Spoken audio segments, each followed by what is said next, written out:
ലഅല്ലകും തത്തഖൂൻ, തഖ്വയാണ് പ്രധാനം. ആ തഖ്വ സമ്പാദിക്കുവാനായിട്ട് അല്ലാഹു ഞങ്ങൾക്ക് റമളാന്റെ നോമ്പ് കട്ടായമാക്കിറ.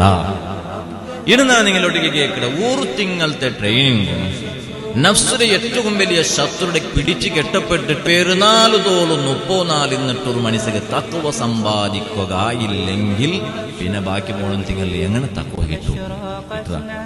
സാധ്യമേ.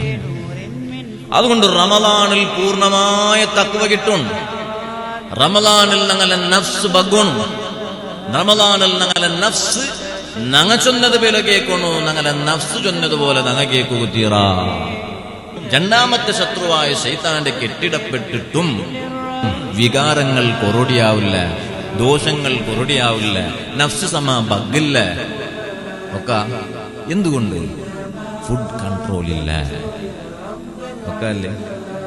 പരിശുദ്ധമായ റമളാനിന് തയ്യാറിയിട്ടുള്ള വിധത്തിൽ ഇത്ര വലിയ ലിസ്റ്റ് റെഡിയായിട്ട് ഞങ്ങൾ ഒത്തു. എന്ത് റെഡിയായിട്ടില്ലേ? തഖ്വക്ക് വേനായിട്ട് ഞങ്ങൾ റെഡിയാവുന്നത് മാത്രമായിട്ടില്ല.